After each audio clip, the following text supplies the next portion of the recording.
Warning, this video has a lot of language, so don't show this to kids, alright?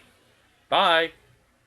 This is the story of the four heroes of space and time, starring Josh Austin Osborne. Only Josh. Log number 1. Man, I tell you one thing. It's been a long time since I made one of these things. Well, at least let's start from the very beginning. My name is Josh Austin Osborne, one of the four of the heroes. Yes, there's four of me. A long time ago, I found this sword called the Four Swords, and I pulled it. And when I pulled it, there were four of me come out from the sword. Each one had a different color on, but we name ourselves from that color. There's me, green, the main leader of the pack, pretty much. I'm the one who keeps in charge and all that stuff and do most of the work. I'm the full. It's kind of funny because I'm a full-blood elf, and like all the others, they are all full-blood elves. But there's been things going on, and I thought, why not make one of these entries? So let's start from the very, very beginning. I was born on November 5th, 1991, in a St. Louis hospital near St. Peter's, I think. I think it's near St. Peter's. I don't remember. It's been so long. Anyway, so I was born with this heart condition and some other interesting things in the future that becomes very, very important. Pretty much, I was very, very weirdness when I was a kid, and people kept on picking on me. So, cut through short, it's I've been on several weird journeys, but the weirdest journey I've been on was when I went to Egypt that one time, and that's when I first met the sword. For some reason, every day and for my whole life, I had these dreams of a secret door that leading to a unmysterious way. I had my theories, I had other versions, and well, I always want to. So, when I was 18, I asked my family if we could go on a trip and go to the Egypt.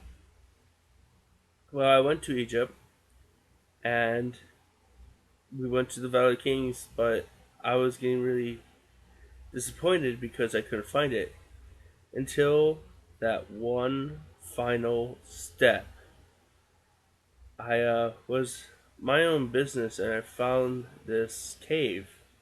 I walked into it and minded my own business, and I heard the ground snap right under my feet. I knew I was doomed, but when I fell through it, I fell into this cavern kind of. It's lucky for me I survived the fall, and it wasn't that far deep. But my family members were there, and they contacted the authorities and told them about what happened. It seems like there was a passage, but it was sealed up a long time ago. So I went down there and I followed this weird voice. It was telling me to go further, further in this cave, and I found it. The sword. I I didn't expect what was that.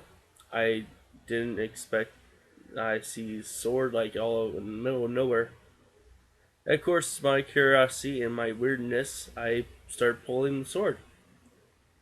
Of I thought, hey, maybe it's one of those storytelling things where the kid pulls the sword out of the ground and becomes a king.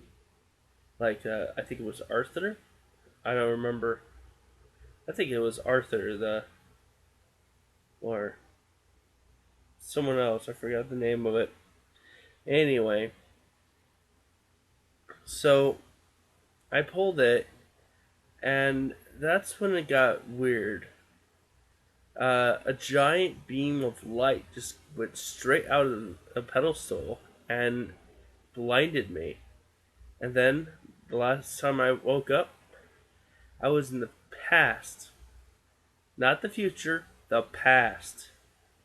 It seemed like when I pulled the sword, I ended up flying directly into the past when Hyrule was still around. When I pulled the sword, I kind of understand where I was when I first saw it.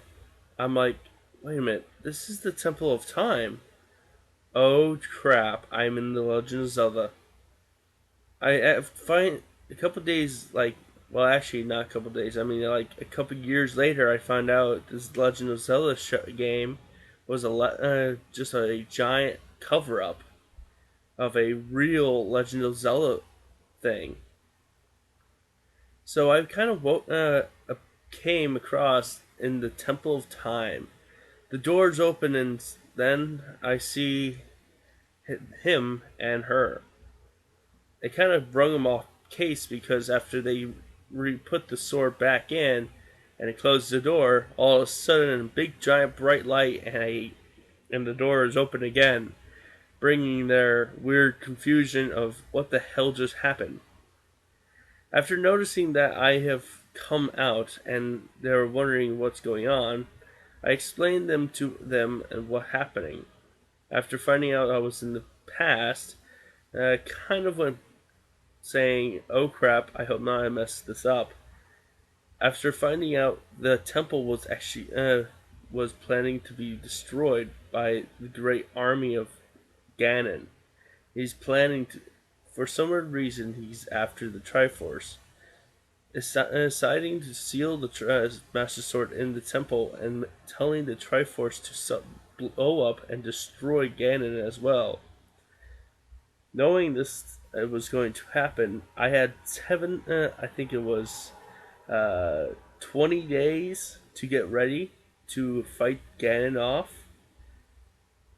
Of course, sadly for him, it was kind of weird because Link didn't understand what was going on, but I did. When I pulled the sword, I became what, in other words, an elf. Well, half elf, actually. Somehow, the last people, the protectors of the sword, put a little curse, kind of. Whoever pulls the sword will have to have will probably need a full blood elf to become it. But if I wasn't, I was a human. So they planned to make whoever pulled the sword and half an elf, or become a full blood elf. It matters because they want to use whoever becomes a full blood elf. If they get all the Triforces, at least Ganon will not be reborn. So, in other words, I was born just for this occasion, for the heart rate problem and everything else tied into play. But when I finally learned how to use the Master Sword and fight my way through, I kind of cheated. See, now, this is going to sound really weird, but I learned how to teleport back and forth through the worlds, and was able to use my swords on both sides. Yeah, I kind of got overhead with myself. After becoming a full-blood elf, I kind of made a group of people, a team of awesome people, working with the government, and asking them if they could teleport some major equipment, like mostly cannons and, well, not cannons, mortars, shells, big giant cannons, whatever you could possibly imagine. And then we made the entire Castle into a fortress. Deciding to keep the Triforce on my hand of all cost, I decided to go out and fight these things. But I figured out how to use the Triforce and the Master Sword. After combining a lot of other stuff like powers and everything you could possibly imagine, like fireballs and stuff, I was able to use the sword for a giant cannon fire. Pretty much, in other words, I used the cannon to charge up the beam. We call it the beam cannon. This thing was able to destroy whatever is in its path, and because of us, we actually alter the gravitatory field. That's how it happened in the first place. See, the funny thing about it, Hyrule is actually sitting right in the middle of Egypt. Now, Hyrule, if you notice, had grass and greenery. It's because when Hyrule was destroyed and blown to smithereens, the castle got blown. The blast was so strong, it actually changed the Earth's atmosphere, moving it slantly to the left, allowing it to, well, pretty much, in other words, change its weather and turn it to heat instead of tropical forest. Well, that was fun, I tell you one thing. Of course, after finishing that, I kind of altered the timeline of history. Things not been born and stuff, but I set up a group of people called what was it called? The Hyrulean Police, I think, or the Hyrulean Guards. There you go. They actually put out the full fortress of my life.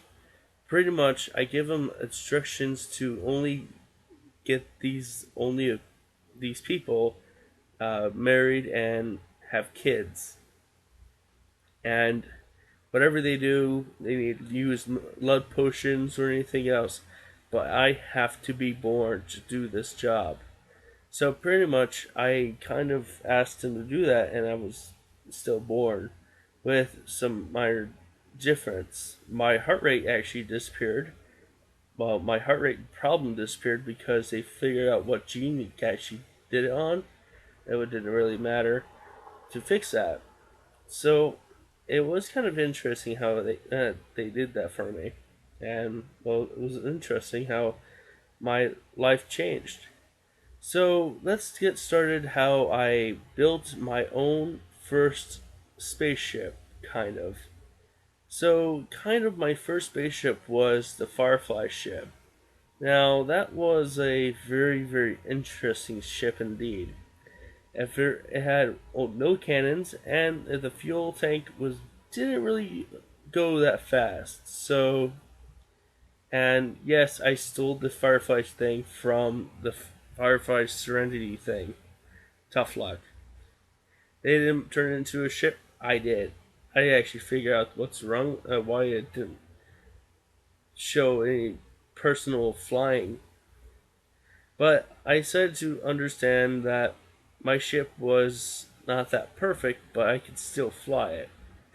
And a few years later, after my full blood elf kicked in, I think I was. Now, you need to learn something different about my full blood gene. The full blood gene, actually, whoever gets full blood elf, if they're 21, they will grow up as the same age, but when they hit 21, their age stops. Like, literally stops. It won't go any further. So, pretty much, I was kind of relieved that I won't look really old or some stuff, but it's kind of a weird genetic thing that happened. Uh, yeah, it's weird. So pretty much, let's get started and tell the rest of the story. How I have found so many, and how all of a sudden I became the leader of the Galaxy Police. Now, the Galaxy Police were a people I met. Actually, it was like a few years later after finding, I think, 300 different colonies of different planets and stuff, and and other stuff. Then I started making the Galaxy Police. But now this is the interesting part. On one of those planets, now I don't know why it wasn't on Earth in the first place, but the four swords were somehow all off planet. They weren't on our planet in the first place. Where I found them in a hole in a planet called Gymnus. And Gymnus is a planet that is so freaking far away from our planet. It's amazing. But the interesting part is, seems like our the elf gene people, the Hyrulans, actually were from another planet. Seems like they were also travelers like I was. But I never noticed that. And of course, after finding it a long time ago, only a few Hyrulans are from their old homeworld that was destroyed by a race of Ardas. And they also got destroyed by the Time Wars. I can explain that later on until I finish telling you about the four Joshes. So after I pulled the sword, only four of me come out. So I will tell you about each one of them. Well, I already told you about me, and well, I'm the hero of Space and Time original. But there's also other Joshes instead of the four Joshes. There's other versions of me, but I will tell that another day. Um, it's kind of interesting to tell you that my other self, there is purple, blue, green, and well, and red. Now each one of these guys are little different of their reasons. Let's go to the shortest one. Shortest one is actually purple. Purple is a kind of a mild guy. He doesn't really work. He actually kind of decided to hang up his sword and start a bar business. It actually has a bar called the End of the World, and it's based of somewhere in the galaxy. I really don't know where it is, but he kind of is a very interesting guy. We only show him on certain missions, and well, I have to drag him out there myself. There's also he also has a son. Yeah. Oh, you probably like to know. Each one of us have different vibes. All right. If we put the sword back, we all go better. But we decided to not. Actually, the funny thing about it, the sword is like forgotten in our collection of weirdness. Um, so we have lives outside of our world, and it's interesting. So Purple has a son who is a keeps his bar keep eye on, and they're very odd together. They really don't make sense when they're talking about bar stuff. But let's get to the next part. Let's talk about Blue. Now, Blue is now really kind of feeling not that good. It's actually because he stands most of the time in the Pokemon world. Yes, the Pokemon world. I found a world of Pokemon. It is freaking awesome. I always go to it. It's so fun. But this is an interesting part. Blue, he crash landed onto the Pokemon planet and he started living on it. So, but he got a little trouble with the Team Rocket people. Now this is kind of funny and depressing at the same time. Um, Blue was he got kidnapped by the Team Rocket and turned into a Pokemon. Yes, they were working with genetics and they turned Blue into a Lucario. And for the longest time, he was trying to find his way back home. Well, find his way back, turning back into a human again. But he found because he destroyed the lab. Well, overpowering. So he was like part human, part like Lucario. Pretty much, he was his genetic thing was interrupted while it was kind of fully getting charged up. So yeah, so it was kind of funny because he found this woman, this little girl named I think it was Alicia.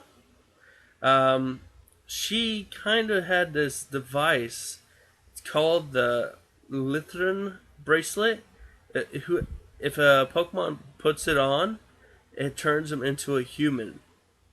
And there is something like that, but opposite. It actually turns humans into Pokemon, and that's what the Team Rocket had until he destroyed it and never able to fix it again.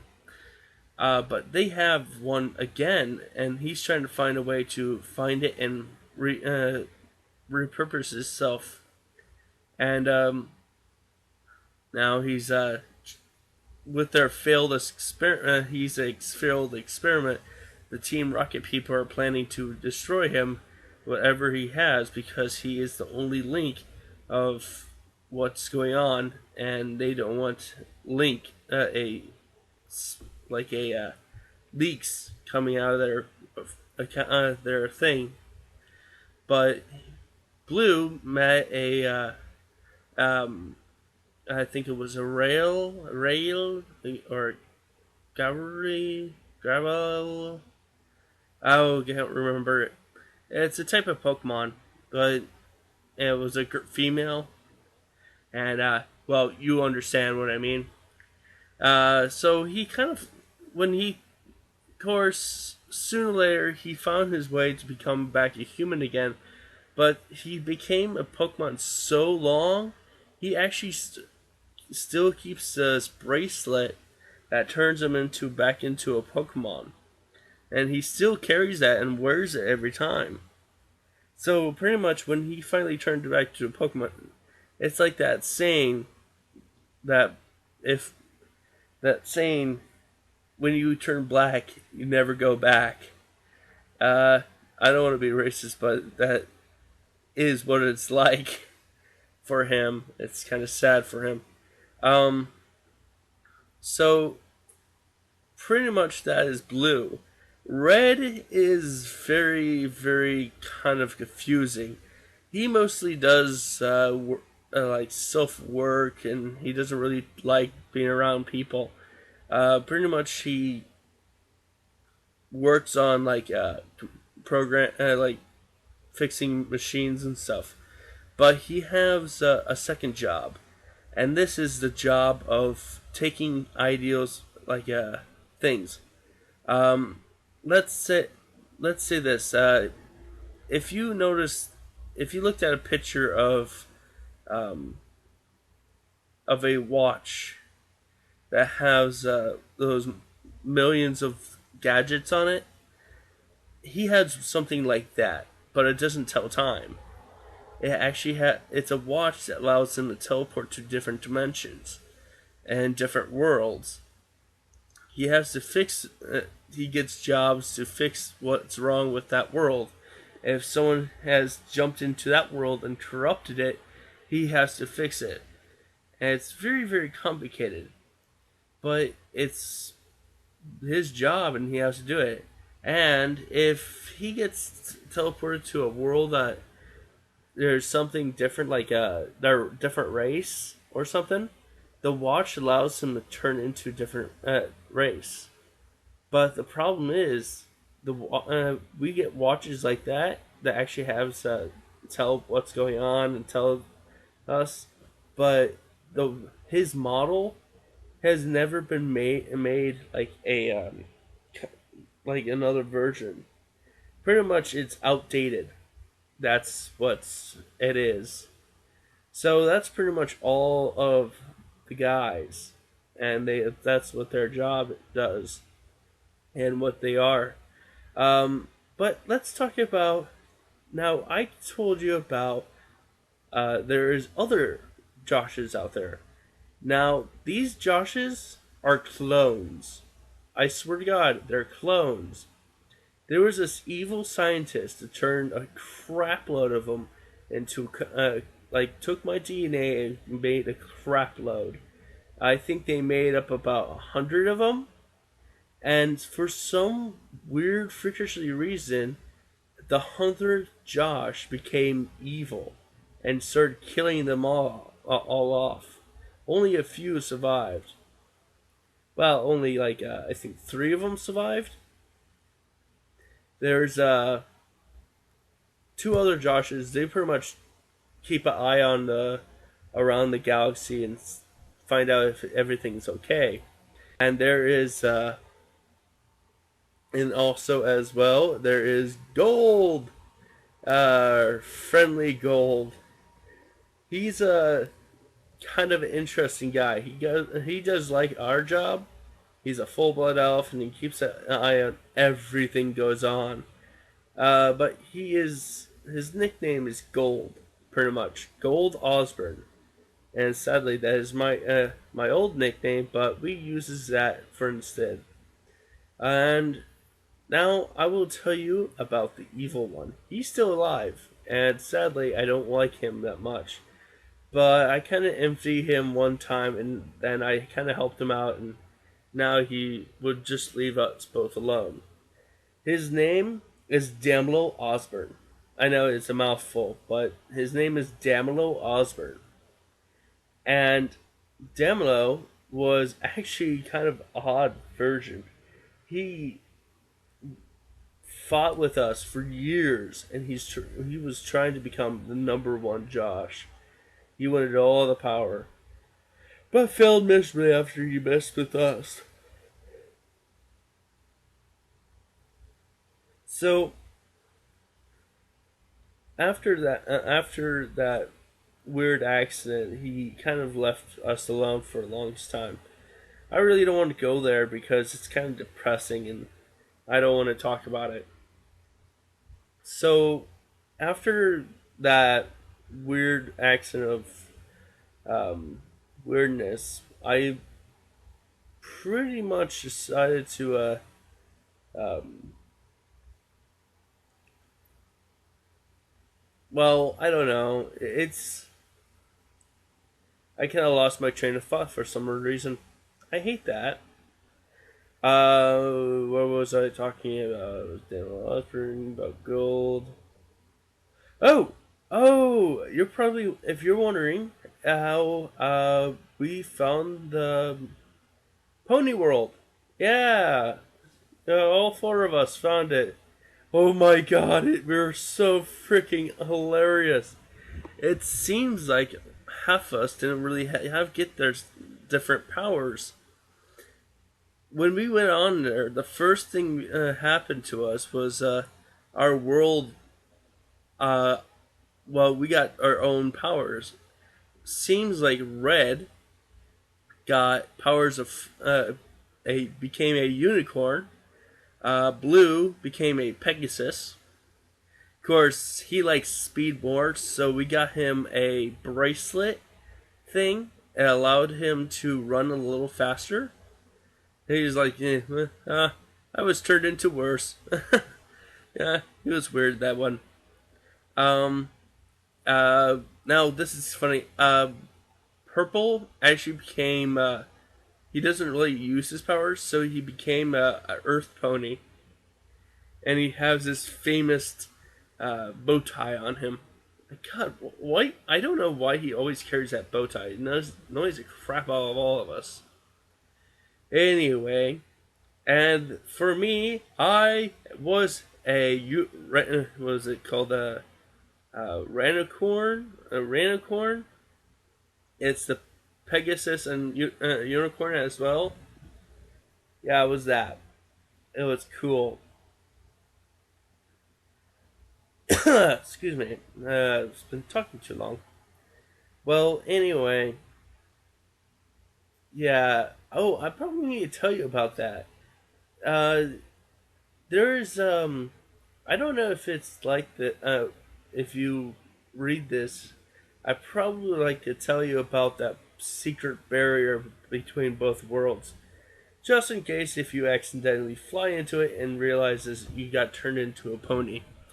Now, we only had turned that thing on for only on yellow warning when there's someone who's screwing with us. Now, it was a fence program, fence thing when we first come across it, but we figured out how to harness it. Also, we installed a giant shield over it. Um, when I was on the planet, I kind of used a thing called the regen thing. It's I think it was a regen blast. That's what Red calls it. It's a power that when my sword charges up into a beam, I jam it into the ground and whatever, like everywhere, life comes back. Pretty much. I kind of used alchemy on it. So pretty much, when I used it, the giant asteroid field has been protecting it got disintegrated. Yes, got disintegrated. So we decided to build a giant, huge, uh, uh, uh, crap, I forgot the name of it. Force field. There you go, force field. Sorry about that. Yeah, we created a force field, giant force field all around that universe. Just make sure. And of course, the only Luna is the one who's in charge. Celestia does not want to be part of it for some weird reason. I don't know. Luna is kind of cool. It's actually kind of funny because she has a crush on me. Seriously, she does. It's hilarious. Of course, I kind of envy her in the first place. She is. She lives for thousands of years and. Wait a minute. She lives for thousands of years and she has to live with all on her own. That sounds like my job. Huh. Maybe we do have something in common. Interesting. Well, anyway, Red only comes here once in a while. Of course, he's also friends with Fluttershy. What is up with him and Fluttershy? I have no idea. Anyway, and top it off, now Purple made his home here. He's actually friends with Pinkie Pie. Oh my god, I tell you one thing. Her and him together, I swear to God, that is the most evilest sight I have ever seen. He's a bartender, and she's catering. They're both catering, actually. Oh my god, it's just horrible. I have a bad feeling about both of them. Anyway, but Blue never comes here, so he comes here once in a while, only for important things or celebrations or times to get off our hands. I only come here to let off some steam. It's a good place to live, stay for a day off. Man, it's getting tiring. What time is it? 4 p.m. Jeez, I need to get some sleep. I got a job to do. I have to go to a new planet. I hope this planet is much funner than. Well, anyway, I hope sometimes someone reads this. Maybe my family or maybe friends. Oh, maybe I post it online. I think someone will actually like to watch this. Well, anyway, if someone is watching this, I hope you enjoy my video. Well, not my video, like just me talking here. This weird talk all by myself. Josh, shut the hell up and go to bed. Fine, asshole. Sorry about that. That was my friend. He's my engineer. I tell you one thing, I forgot. Oh shit, I forgot about that. Um, I have a daughter. Yes, I have a. See, I found this. Uh, there's this race called I think it was Genus, and they are part cat, part human, kind of. Um, and I kind of married one of them and have a daughter named Emma, and she's part cat, part elf. Actually, she's cat, full blood elf, and she lives for thousands of years with me, and it's very very fun. Well, anyway, I'm just tell you guys bye, and I figured I'd tell you about that. Um, Goodbye and farewell. Oh shit! I just forgot. Before I forgot to put this as in my journal as well. Sorry about this. I've in this world, in my world, I've met the Doctor. Now I don't know if you guys have heard of that. Uh, if you think the Doctor's not real, he is real, and I met him. He is the most weirdest guy I have ever met. Right now, he's actually stuck out in the pony world, so if you're just wondering, yeah, he's also changed his name, so his Dr. Hooves. And if you want to, I can give a letter to him. Uh, yeah. But I decided to, post this online, so, I hope you, enjoy it. Uh, I hope the blue box is perfectly fine. Wait, I wonder if the blue box turned into a pony too. Maybe. Maybe. That'd be kind of interesting. The Time Lord Pony! Blah! Lol. Well, see you around.